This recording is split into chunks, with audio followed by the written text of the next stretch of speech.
In this video, I want to talk about the concept of mutual information. And mutual information is an information theoretic concept that concerns the outcome of two random variables. And in this video, I'm going to talk about how we can think about the mutual information as measuring the reduction in uncertainty for predicting part of the outcome of a system after we observe the outcome of the other part of the system. So if we know the value of one of the random variables in a system, there is a corresponding reduction in uncertainty for predicting the other one, and mutual information measures that reduction in uncertainty. And implicit to this reasoning is the fact that we know that the entropy is an ideal measure of uncertainty in our system, and we also know that entropy is a measure of information content of some random process, or knowing the outcome of that random process. How much information do we gain by knowing that? Okay, so what's the formula for the mutual information? Well, we normally write the mutual information as I for information. I of two random variables, x1 and x2, is equal to the sum over x1 and the sum over x2 of p of x1 and x2 times the log of p of x1 and x2, the joint distribution, divided through by the product of the marginal distribution, so p of x1 times p of x2. And I should say that this is the formula for mutual information, which is used for two discrete processes. If we have two continuous processes, by contrast, then both of these sums here become integrals. Okay, that's a fairly complicated mathematical formula, but what does it actually mean? So to talk about this, I'm going to use an example, and the example that I'm going to use is that which I've used before. It's the outcome of two coin flips. And we're going to assume that those two coins are fair. In other words, theta is equal to a half. So that could be throwing the same coin twice, or it could be throwing two different coins.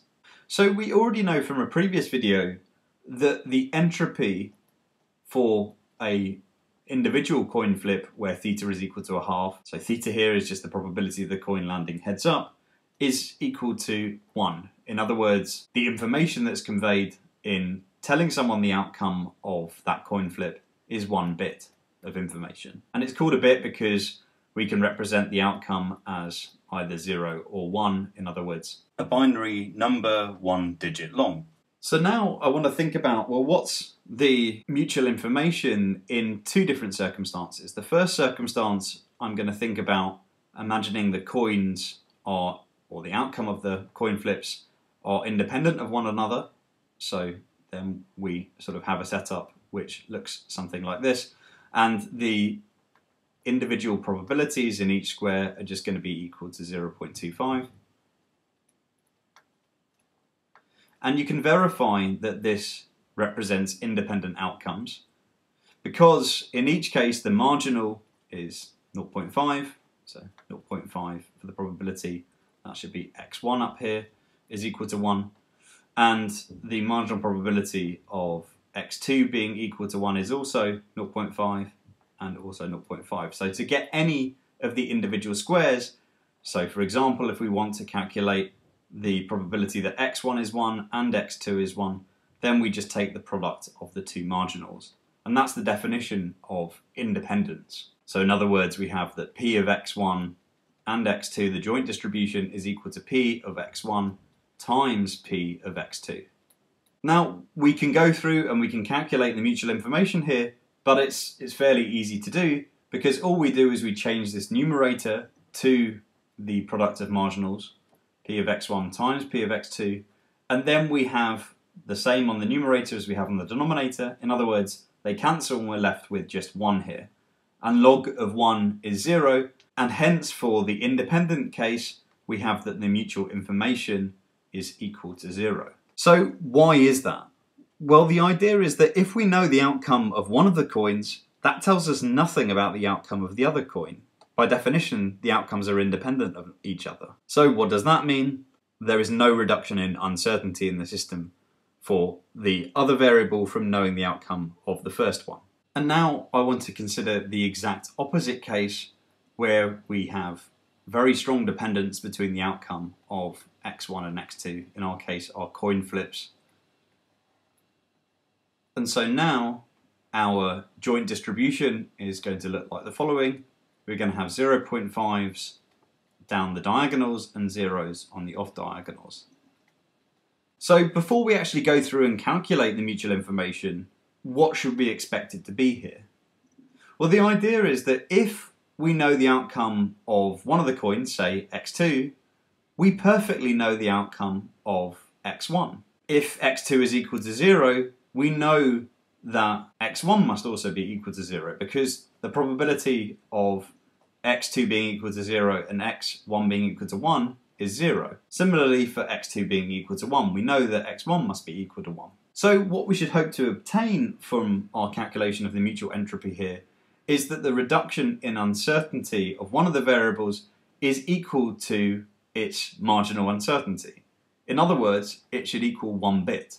So if we go ahead and we use the formula here, ignoring our kind of mauve crossings out here, we just get that the mutual information in this case is equal to 0.5 times the log of 0.5 over 0.5 squared, and we're going to get essentially two lots of that. We're going to only need to consider the two diagonal cases here. So we just get plus another 0.5 times the log of 0.5 over 0.5 squared, and the 0.5s cancel, so we get 1 over 0.5, in other words log 2.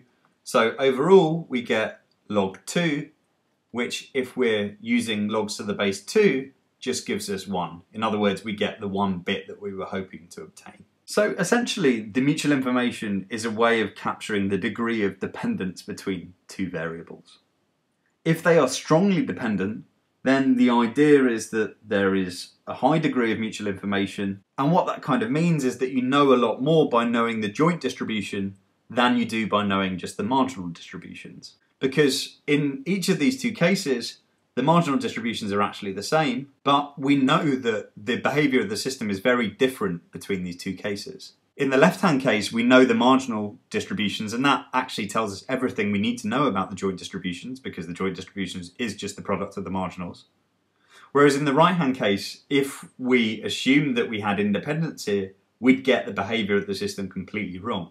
In other words, we know a lot more by knowing the joint distribution than we do by knowing the marginals. And there's also kind of another way to think about the mutual information between two random variables, but it's a slightly more mathematical thing. But the idea is that you can think about the mutual information as being the Kullback-Leibler divergence in going from the joint distribution to the product of the marginal distributions.